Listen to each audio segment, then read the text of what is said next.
শুভ দুপুর বন্ধুরা। তো আমি আজকে কি করব দুপুরের রান্না সেটাই দেখাচ্ছি। এটা হলো আমোদি মাছ, কিন্তু এটা কালারটা কিন্তু একটু অন্যরকম, একটু লালচে লালচে ভাব আছে মাছটার। আমি এটাকে ভালো করে লবণ হলুদ দিয়ে মেখে ভেজে নেব।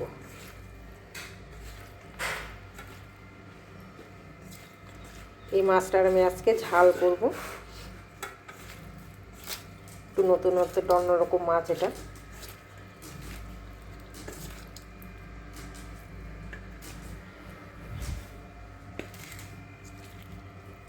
দেখো কালারটা কীরকম। কড়াইতে তেলটা গরম হয়ে গেছে।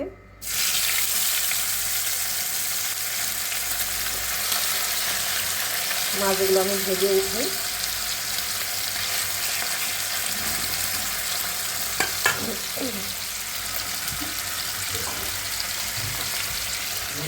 এখানে করেছি আমি বাটি চচ্চড়ি, আলু মটরশুঁটি দিয়ে টমেটো সব কিছু একসঙ্গে মেখে টেখে আমি বসিয়ে দিয়েছি। তো হয়ে গেছে এটা। আমি এখানে তরকারিটা করবো, সেখানে এটা নামিয়ে নিচ্ছি। আর এই বাটি চচ্চড়ি রেসিপি যদি কেউ জানতে চাও, একদমই সোজা সিম্পল, রুটি পরোটা বা ভাত যে কোনো জিনিস সঙ্গে খেতে ভীষণ ভালো লাগবে এটা। সব কিছু পেঁয়াজ লঙ্কা ধনে পাতা বেগুন একটু টমেটো সব একসঙ্গে দিয়ে হাতে মেখে সর্ষের তেল দিয়ে হাতে মেখে বসিয়ে দিলে কিন্তু এই বাটি চচ্চড়িটা হয়ে যায়, কোনো ঝুট ঝামেলা ছাড়াই। আর রুটি পরোটার সঙ্গে খেতে কিন্তু ভীষণ ভালো লাগে। তো এটা আমাদের আবার ভাত দিয়েও খায়। তো হয়ে গেছে বাটি চচ্চড়িটা। তো মাছটা এখন এই কড়াইতে করবো, সেখানে এটা আমি ফাঁকা করে নিলাম।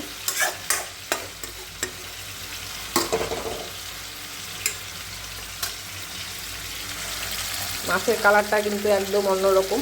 মাছের কালারটা হালকা লাল লাল হালকা, একটু মোবাইলে কিন্তু কালারটা আসছে না। তো মাছটা আমি ভেজে মশলাটা করে পরে আমি আসছি। এখানে মাছগুলো ভাজা হচ্ছে। তো আমি তরকারিটা করে মশলাটা ভেজে নেব। একটু গোটা জিরে,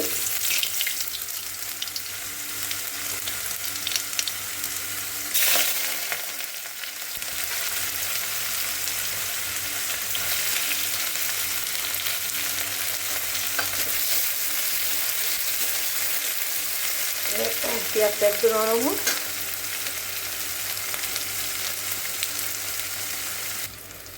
পেঁয়াজটা একটু নরম হয়ে গেছে।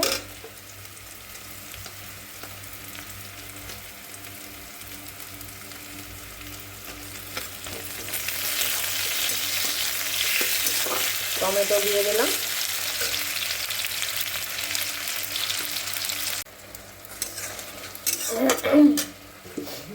টমেটো দিয়ে দিলাম।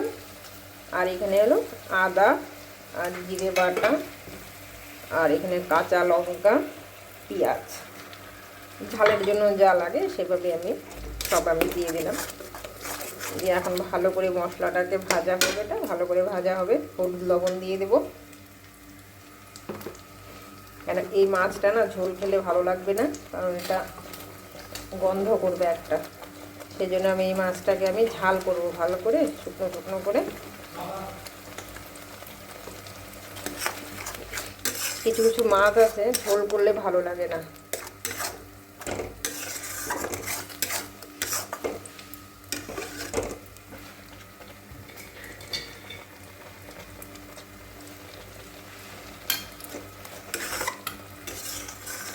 এটা ভালো করে মশলাটা আমার ভালো করে ভাজা হবে।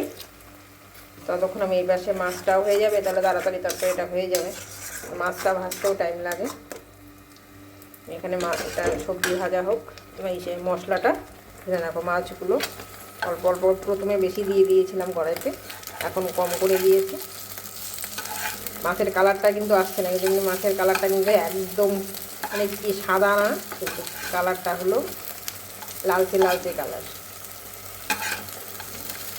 মাছটা ভাজা খেতে পকোড়া খেতেও ভালো লাগে। তো অনেকগুলো নিয়ে এসেছি, আমি এখানে কয়েকটা ভাজা রাখবো আর কয়েকটা আমি মশলা দিয়ে ঝাল করে দেবো। হয়ে গেছে ভাজা। উঠিয়ে নেব।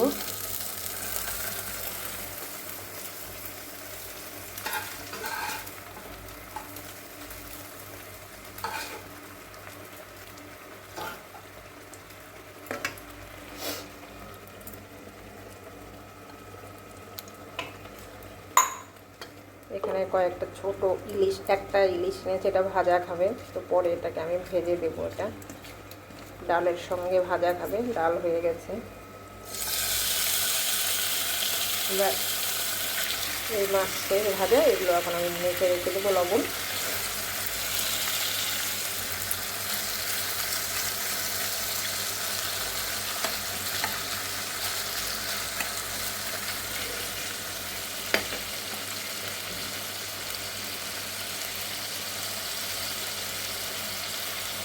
মাছগুলো কিন্তু ভাজা হয়ে গেছে সব। এখন এখানে মশলাটাও প্রায় হয়ে গেছে, না এখনও দেরি আছে মশলাটা। তো মাছ ভাজা হতে হতে তো অনেকটা হয়ে গেছে, সেই জন্য আমি কিন্তু অন্য কড়াইতে এটা বসিয়ে দিয়েছি। মাছটা তুলে ফেলবো এখন।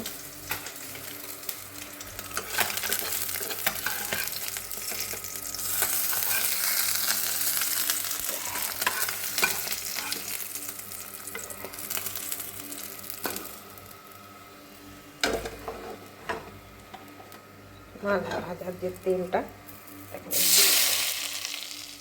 দিয়ে এই কড়াইতেই কিন্তু আমি মাছের ঝোলটা দিয়ে দেবো। সেজন্য আমি জলটা এখানে গরম করে নেব।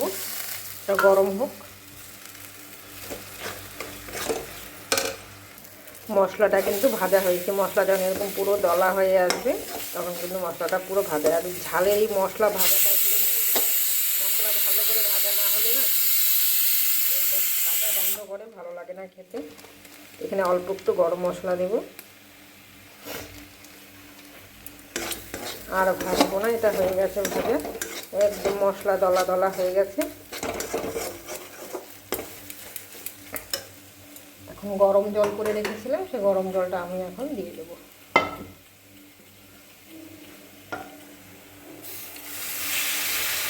কাঁচা লঙ্কা তরকারি করেছি আজকে, পুরো কালারটা কিন্তু আমার ভালো আসেনি। আমি লঙ্কার গুঁড়ো কিন্তু তরকারিতে দিই না। কাঁচা লঙ্কাটাই পাকাটা যেটা থাকে সেটা আমি আনিয়ে নিই, ওটা বেটে আমি দিই। তো আজকে ওটা নিই, কালারটাও ভালো আসেনি। মশলা ঝোলটা একটু ফুটে আসুক। মাছটা তো একদম ভালো করে ভাজা হয়ে গেছে, তো ওটা আগে দিলে ভেঙে যাবে। মাছটা একদম নরম। একদম নামানোর আগে আমি মাছটা দিয়ে দেবো, এখন দেবো না। ঝোলটা কিন্তু বেশ ফুটে এসছে আর হয়েও গেছে সব।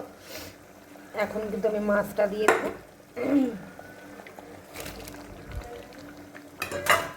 মাছ, আর এই মাছে তো একটু ধনেপাতা দেবো। আমি তরকারিতে আমি ঝাল করলে, মাছের যে কোনো ঝাল যদি করি আমি একটু ধনেপাতা দেবো। ব্যাস হয়ে গেছে। মাছটা কিন্তু আমি বেশি আর জাল করবো না। আমি এটা নামিয়ে নেব। এই যে নামিয়ে দিয়েছি আমি ঝাল, আমুদি মাছের ঝাল। তো আমার ভিডিও কেমন লাগলো, ভালো লাগলো ইউটিউব চ্যানেল থেকে দেখলে সাবস্ক্রাইব করে আমার পাশে থাকবেন, আর ফেসবুক চ্যানেল থেকে ফলো করে রাখবেন। আপনারা সকলেই ভালো থাকবেন, সুস্থ থাকবেন। আমি আবার আসবো অন্য ভিডিও নিয়ে। আজকে আমি এখানেই শেষ করছি।